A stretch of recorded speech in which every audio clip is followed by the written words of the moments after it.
And magandang morning po sa inyo lahat. Welcome po sa Sequoia Hotel here at Metro Manila, Philippines. And this is Dimala Stylist Philippines Kids and Teens Global Pageant Philippines Season 2. At sa mga oras nga po na ngayon, ay makakapanim natin ang isa sa mga candidate ng Kids and Teens Global. And where you from? I'm from Trece Martires, Cavite. Cavite. So gaano kalayo? Ilang oras ang biyahe from Cavite to Metro Manila? Mga 1 hour po. 1 hour. Kumusta ang pakiramdam? Hindi ka ba nag-vomit or what? Nahilo? O sanay ka naman sa ganung bagay? Apo. Alright. So, but anyway, mga kasikat, so candidate, baka may gusto ka mo nang i-shout out or batiin sa mga viewers natin. Go. Hello po, I am Yvonne Sikay and I am 12 years old. And shout out sa family ko. Yeah, sino mga family to? Mga friends, ganyan. Alright. Ikaw ba nag-aaral, Miss Yvonne? Apo. Anong grade mo na po? Grade 7. Grade 7. And ano naman ang pangarap mo sa buhay? Pangarap ko pong makapagtapos and then maging isang flight attendant. Oh, flight attendant. Mataas na pa nga rin, parang airplane, ganong kataas. But anyway, so may mga questions lang ako sa'yo ngayon dahil candidate ka, pero nire-relax muna kita ngayong araw. So, ilan kayong candidate sa category mo? Category? Your Miss Philippine category, right? O, ilan kayong magkakalaban doon? I think parang 5 or 4. 6. Yes. Yeah, 6. Doon sa 6 na yon, I think alam mo naman yung mga pangalan nila pero never pa kayong nag-meet in person. Sa tingin mo, sa 6 na yon, sino yung sa palagay mo ay kinakabahan kang maging kalaban? Yung ano po, yung taga Cebu. Taga Cebu. O, syempre, ang layo ng Cebu. And then from Cebu versus Cavite, di ba? So, ngayon, gaano mo pinaghandaan ng laban na ito, Miss Yvonne? Naghanda po ako ng aking reactions and aking physical saka mental.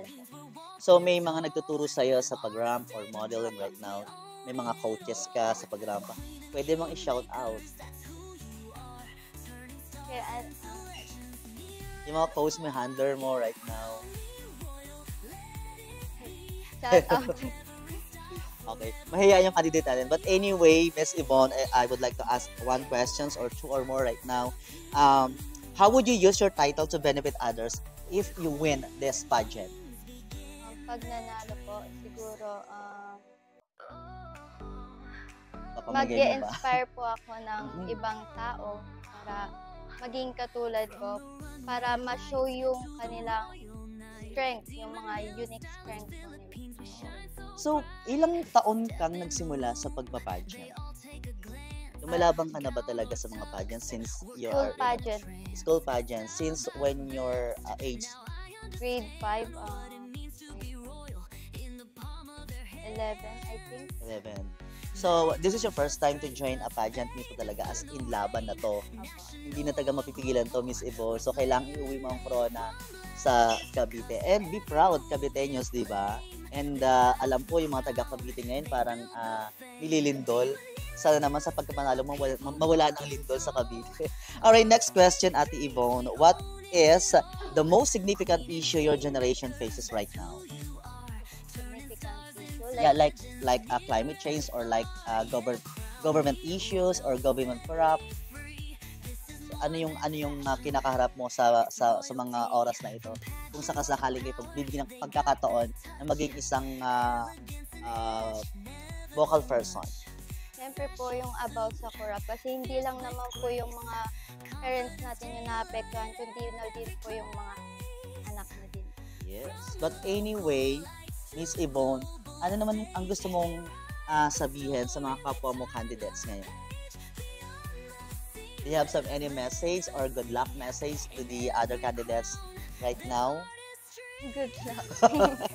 Anyway, ayan, so may mga nais ko ba pasalamatan, Miss Yvonne? Salamat po sa handler ko po and then po sa family ko na laging nagsusupport sa. Yes. So do you have message for your mom or dad right now?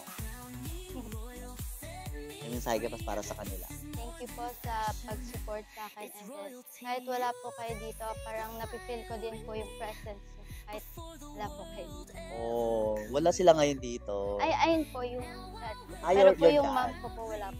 Where's your mom? Nasa ibang bansa, We're in a country. Taiwan. Taiwan. Hi, mom.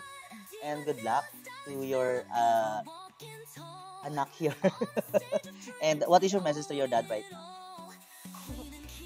Thank you po kasi po kahit makulit po ako, hindi ka po nagagalit. And to your handler po. Do you have any message to your handler? Thank you daw po. But anyway, maraming salamat, Miss Yvonne. Talagang kinakabahan si Miss Yvonne Ryder. Pero yung kaba na yan ay maaalis yan mamaya pagdating natin sa stage later on. Thank you so much and good luck, Miss Yvonne. Thank you po.